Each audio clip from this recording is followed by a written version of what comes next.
Recording দেখে দিতে ভুলে গেছিলাম। আচ্ছা, একটা জিনিস মাথায় রাখবে, যে কোনো রাইট ফর্ম ভার্ব করতে গেলে তোমাকে সবচেয়ে ডিপেন্ড করতে হয় ভয়েস চেঞ্জের উপরে। তো ভয়েস চেঞ্জ যদি তুমি ঠিক মতো জানো, তাহলে রাইট ফর্ম ভার্ব কোথাও বাধার কথা না। এবার দেখে আসি আমরা যে রাইট ফর্ম ভার্ব ভয়েসের উপরে কেন ডিপেন্ড করে। একটা সেন্টেন্স যখন তুমি পড়বা, তোমার মিনিংটাও তুমি করতে পারবা। মিনিংটা কিভাবে করতে হয়? ভয়েস চেঞ্জ দেখে কিন্তু মিনিং করতে হয়, যে আমার সেন্টেন্সটা কোন লেভেলে আছে, অ্যাক্টিভে আছে না প্যাসিভ আছে। তা যখন অ্যাক্টিভে থাকে তো কর্তা স্বয়ংক্রিয়ভাবে নিজে কাজ করতে পারে। আর যখন প্যাসিভে থাকে তখন কিন্তু কর্তা স্বয়ংক্রিয়ভাবে কাজ করে না, অন্যের উপরে ডিপেন্ড করে কাজ করে। এখন আমি এখানে যদি লিখি হি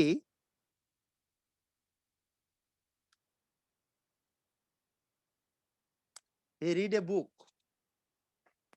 এটার প্যাসিভ কি হবে?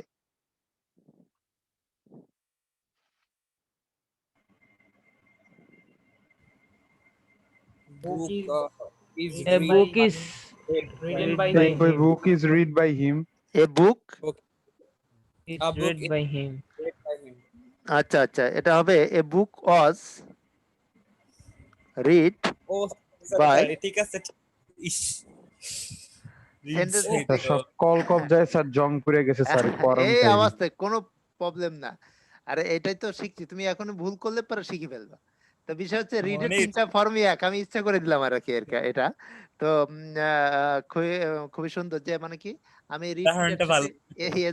টা উঠাই দিলাম, যে দেখলাম যে আসলে তোমরা কি বলো। তো ম্যাক্সিমামই ভুল করে থাকবে এটা। তো বিষয় হচ্ছে যে এটা এ বুক ওয়াজ রিড বাই হিম, একটা সেন্টেন্স প্যাসিভ, এটা আমি কি দেখে চিনবো বলো? কারো দ্বারা স্যার সাবজেক্ট লাস্টে থাকবে, অবজেক্টটা সামনে ওকে থাকবে, ওকে এরকম কিছু। ওকে, আর এনিওয়ান?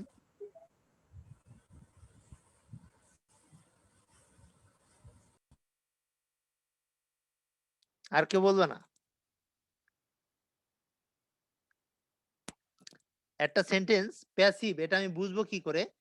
তো আমরা অনেক সময় তুমি বলতে পারো যে আমি তো আসলে অত মিনিং করতে পারি না, আমার ওয়ার্ড মিনিং এর সমস্যা, এই জন্য আমি প্যাসিভটা চিনতে পারি না। তোমার এটা ভ্রান্ত ধারণা। তোমার মিনিং করার দরকার নেই, তুমি সেন্টেন্স দেখে বুঝে যাবে যে আসলে সেন্টেন্সটা অ্যাক্টিভে আছে না প্যাসিভে আছে। তো সেন্টেন্সটা প্যাসিভ চেনার আমার কি কি উপায় থাকতে পারে? আমার কি বাই কিন্তু কোনো ফ্যাক্টর না, ওই বাইটাই না থাকলেও কিন্তু আমার কোনো বিষয় না। তুমি চিন্তা করছো আসলে লাস্টে বাই থাকলে এটা প্যাসিভ বুঝে ফেলবো, এটা কোনো ব্যাপারই না। বাই নাও থাকতে পারে, যেমন মনে করো এই দেখো, দা,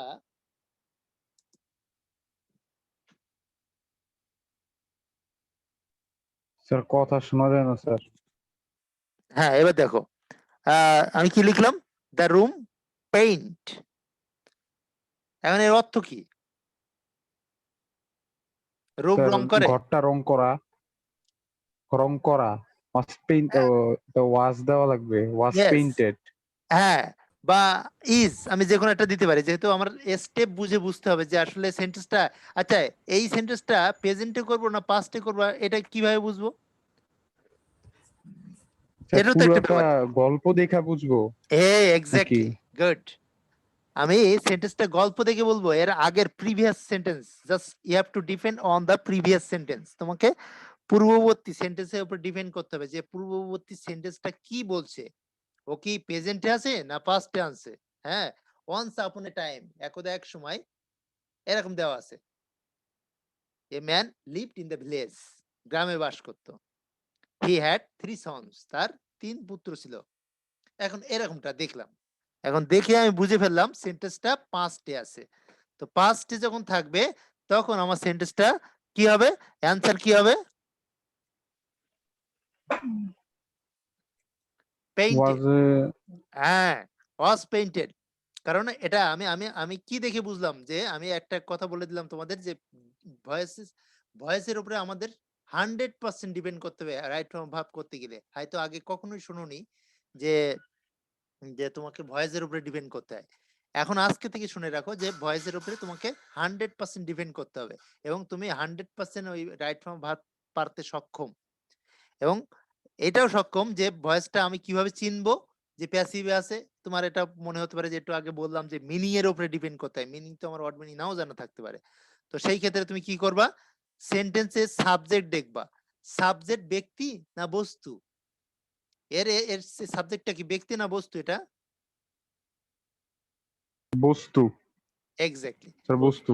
বস্তু আছে। তা তুমি বস্তু কি কখনো নিজে নিজে কাজ করতে পারে? না স্যার। না স্যার। তুমি বলো তো যে রুমকে বলো যে তুমি তোমার রংটা নিজে নিজে টানো, ও পারবে? না স্যার। না পারবে। স্যার। এখন ওর জন্য হেল্পার লাগবে, হেল্প করতে হবে। এই দেখো এই জন্য সাহায্যকারী ক্রিয়া ওয়াজ এসে গেছে হেল্প করার জন্য, ও হেল্প করার জন্য এসে গেছে, তারপরে রুমটা রং হয়েছে। তাহলে কি স্যার শুধু কোনো ব্যক্তি থাকলেই বাই হবে? অ্যাকচুয়ালি ব্যক্তি না, ব্যক্তিও থাকার দরকার নাই তো, বাই প্রিপোজিশনের প্রসঙ্গই বাদ দাও। একটা আমি আগে একটা স্টেপ বলে নাই, যে একটা সেন্টেন্সে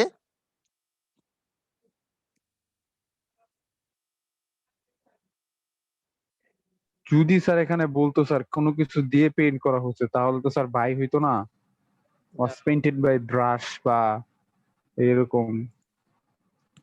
অবজেক্ট তো নাও থাকতে পারে, যে কেউ রং করতে পারে, এটা সমস্যা নেই। পেইন্টার রং করতে পারে, তোমার বাসা তুমি নিজে রং করতে পারে। এখন দেখো তো স্যার এটার প্যাসিভে এটা লেখা যায় না, the room was painted by someone, বা না না সামওয়ান পেইন্টেড ওটা দ্য না রুম। না না না না সামান তো থাকবে, এটা আমি পরবর্তী, এটা তো থাকবে, এটা the room painted by someone, এটা তো থাকবে, এটা পরবর্তী মানে আমি লাইন লিখি নাই আর কি, কিন্তু তোমার ওইটুকু দেখে বুঝে নিতে হবে সেন্টেন্সটা অ্যাক্টিভে আছে না প্যাসিভে আছে।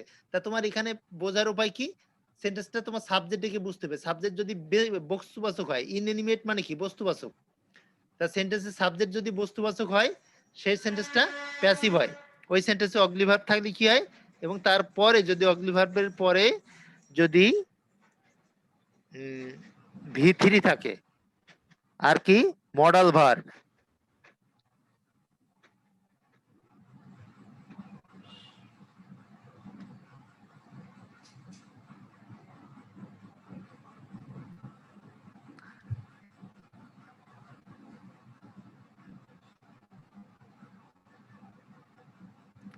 আর প্রিপোজিশন থাকে।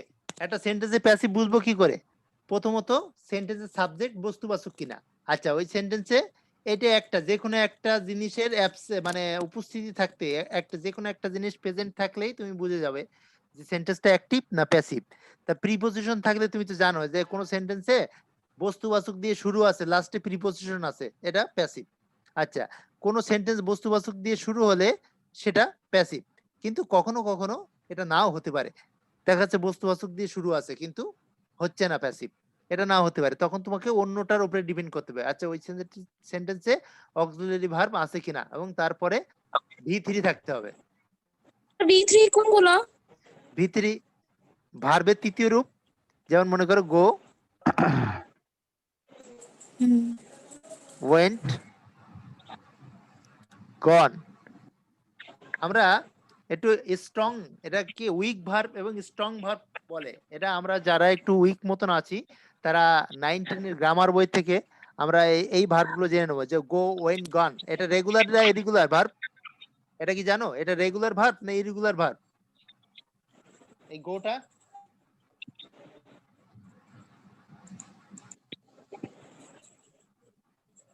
স্যার রেগুলার বলতে কি বুঝাইতেছেন? রেগুলার মানে বলতে সচরাচর ব্যবহার করা হয়? না, এই স্ট্রং আর উইক ভার্বের মধ্যে রেগুলার ইরেগুলার ভার্ব আছে, যেমন গো একটা ইরেগুলার ভার্ব, দেখো আমি তোমাকে দেখাচ্ছি, প্লে।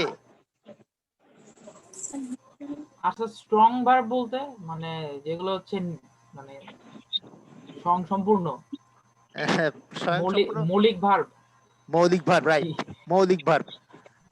এই দেখো তোমরা এখানে বুঝে যাবে, এই দেখো যতগুলো ভার্বের শেষে, যেমন একটা লিখে নেই,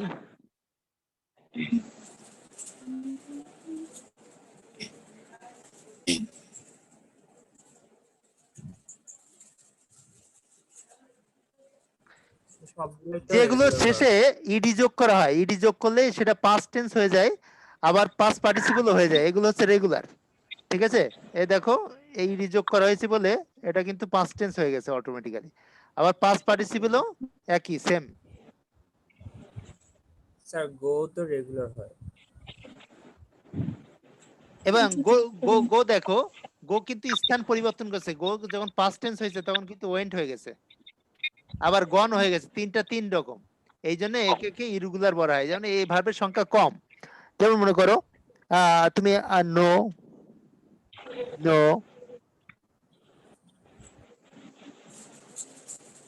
নিউ নন। এখন বিষয় হচ্ছে কি, আমাদের ম্যাক্সিমাম ভার্বের শেষে ইডি যোগ করলে পাস্ট এবং পাস্ট পার্টিসিপল হয়ে যায়। আর কিছু ভার্ব আছে যেগুলো আমরা এটা স্থান পরিবর্তন করে, যেমন গো ওয়েন গান, নো নিউ নান, হ্যাঁ, গেট গট গট, এমনটা। তো এই জন্য এই দুইটা সেক্টর একটু মনে রাখতে হবে। এটা যারা একটু উইক আছে তারা একটু বই পড়ে নিবে, যে স্ট্রং ভার্ব আর উইক ভার্ব পড়ে নিবে, তাহলে হয়ে যাবে। প্রেজেন্ট আর পাস্ট, এটা দুটো জিনিস পড়লে হবে। আচ্ছা, আমরা এটা ভার্বের বিষয়টা বলে দিলাম যে ভার্বটা কি। আচ্ছা, এখন বিষয় হচ্ছে আমরা সেন্টেন্সে ডিপেন্ড। আচ্ছা, মাইকটা অফ করলে ভালো হয়। মাইকটা অফ করলে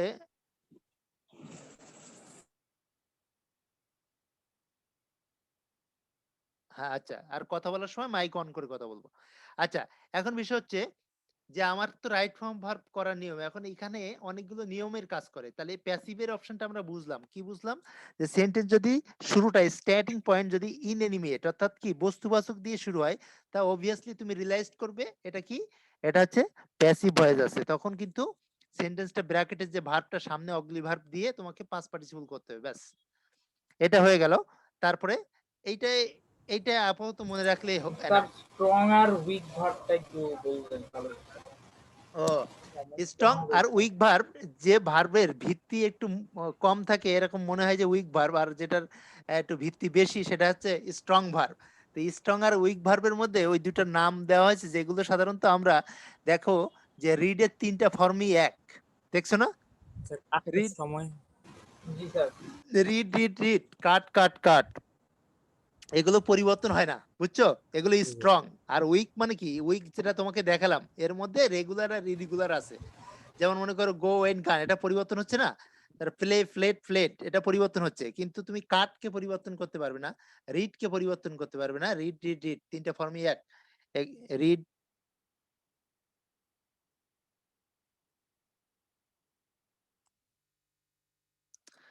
এগুলো হচ্ছে স্ট্রং, এদেরকে পরিবর্তন করা যায় না, বুঝছো? আর উইক ভার্বকে দুর্বলকে সরানো যায়, পরিবর্তন করা যায়, বুঝতে পারছো? আচ্ছা, এটা এটা তো তোমরা জানো, এগুলো জানো, এগুলো সমস্যা নেই, এটা নিয়ে আমরা এ করব না। আচ্ছা, এখন আসি যে এইবার রাইট ফর্ম ভার্ব করতে গেলেও তোমাকে কিছু রুলস এর উপরেও ডিপেন্ড করতে হবে। রুলস গুলো কি কি দেখে আসি, কোথায় গেল সেটা। এই এসে গেছে। তো বিষয় হচ্ছে, দেখো আমি, এটা তোমরা জানো, প্রথমটা পার্সন নিয়ে কথা বলা হয়েছে। পার্সনটা তো তোমরা বুঝে গেছো যে সাবজেক্ট যদি থার্ড পার্সন হয় তাহলে ভার্বের শেষে এস বাই এস যোগ হয়। আচ্ছা, এটা তো জানো। আর যদি সাবজেক্ট প্লুরাল ফর্ম হয় তাহলে কিন্তু ভার্বের শেষে এস বাই এস যোগ হয় না। আচ্ছা, দেশ, দে, এটা ফার্স্ট পার্সন, সেকেন্ড পার্সন না থার্ড পার্সন বলো তো? So third person. Third person, right. আর এটা plural, third person plural, they হচ্ছে থার্ড পার্সন প্লুরাল। আচ্ছা, এখন এটা তোমরা জানো, এটা তো এস বাই এস যোগ হয়েছে। আচ্ছা, এবার মডেল ভার্ব দেখো। আচ্ছা, মডেল ভার্ব গুলো স্যার সবাই এগুলো স্লাইড গুলো স্যার দিয়ে দিন স্যার। স্লাইড, আচ্ছা আচ্ছা আচ্ছা, দিয়ে দেবো। মডেল ভার্ব গুলো দেখো, ক্যান, কুড, মে, মাইট, এটা সবাই একবার করে পড়ে নাও, মুখান থেকে পড়ে নাও। আচ্ছা, যে কেউ একটু সাউন্ড করে পড়ো, নাফিস একটু সাউন্ড করে পড়ো তো এগুলো মডেল ভার্বটা। স্যার লিভ নিয়ে জয়েন করা উচিত স্যার। ও আচ্ছা আচ্ছা আচ্ছা আচ্ছা আচ্ছা, লিভ নাও, লিভ নিয়ে জয়েন করো।